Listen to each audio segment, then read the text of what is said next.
अगर इस कहानी को सुनते हुए तुम्हें पायल की आवाज सुनाई दे तो समझ लेना चालावा तुम्हें भी देख रहा है। रात के ठीक 1 बजे थे।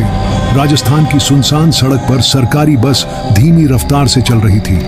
ड्राइवर रमेश स्टीयरिंग पकड़े ऊँघ रहा था और कंडक्टर दीपक टिकट मशीन लेकर खड़ा था। बस में कुल 4 सवारी थी और सब चुपचाप आगे देख रहे थे। बाहर अंधेरा इतना घना था कि हेडलाइट की रोशनी भी उसमें डूब जाती थी। तभी रमेश को लगा कि बस भारी हो रही है, जैसे किसी ने पीछे से पकड़ लिया हो। उसने एक्सीलेटर दबाया लेकिन बस और धीमी हो गई। सामने अचानक एक पुराना बस स्टॉप दिखा जिसका बोर्ड जंग लगा था और नाम मिट चुका था, जबकि इस रूट पर ऐसा कोई स्टॉप था ही नहीं। रमेश ने मजबूरी में ब्रेक लगा दिए और बस रुक गई। उसी पल दरवाजे पर ठक ठक की आवाज आई।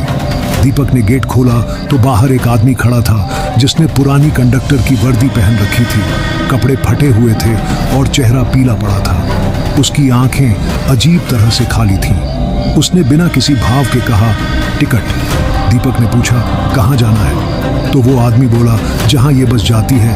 बात अजीब थी लेकिन रात में बहस करने का मन नहीं होता, इसलिए दीपक चुप रहा और आदमी को अंदर बैठने दिया। जैसे ही वो सीट पर बैठा, बस के अंदर ठंडी हवा फैल गई और एक अजीब सी सड़ांध आने लगी। बस फिर चल पड़ी। कुछ मिनट बाद दीपक ने टिकट मशीन उठाई तो मशीन अपने आप चलने लगी और एक टिकट निकल आया। दीपक ने देखा तो उसका दिल बैठ गया, क्योंकि टिकट पर लिखा था आखिरी यात्रा। उसने कांपते हाथों से रमेश को दिखाया। रमेश ने शीशे में पीछे देखा तो उसकी सांस रुक गई, क्योंकि अब बस में 5 सवारियां दिख रही थी, जबकि चढ़ा तो सिर्फ एक आदमी था।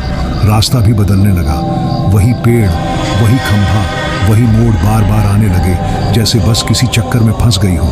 तभी रेडियो अपने आप चालू हो गया और उसमें खबर चलने लगी कि सालों पहले इसी सड़क पर एक बस रात में गायब हो गई थी और ड्राइवर कंडक्टर समेत सभी कभी नहीं मिले। रमेश ने डर के मारे रेडियो बंद कर दिया। तभी पीछे से आवाज आई, हम उतरेंगे। चारों सवारियां एक साथ खड़ी हो गईं और दीपक ने देखा कि उनके पैर जमीन को छू ही नहीं रहे। वो आदमी जो सबसे पहले चढ़ा था आगे आया और दीपक से बोला, मैं भी कभी इसी बस का कंडक्टर था और रमेश ड्राइवर था।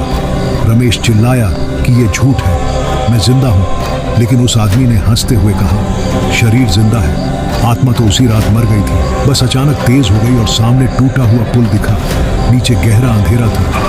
पीछे से आवाजें आने लगी। समय पूरा हुआ। दीपक रोने लगा, लेकिन उसके हाथ में अपने आप टिकट मशीन आ गई और मशीन पर लिखा दिखा नया कंडक्टर नियुक्त। रमेश की आंखें खाली हो गईं और बस सीधे पुल की तरफ बढ़ गई। अचानक तेज झटका लगा और सब अंधेरे में डूब गया। सुबह जब लोगों ने सड़क किनारे बस देखी तो वो खड़ी थी। इंजन ठंडा था, अंदर कोई नहीं था, लेकिन ड्राइवर सीट पर रमेश जैसा दिखने वाला आदमी बैठा था और कंडक्टर सीट पर दीपक जैसा। दोनों की आंखें बिल्कुल खाली थी और बस के आगे बोर्ड पर लिखा था आखिरी सेवा। कहा जाता है कि आज भी रात 1 बजे उस सड़क पर वो बस दिख जाती है और जो उसमें चढ़ता है वो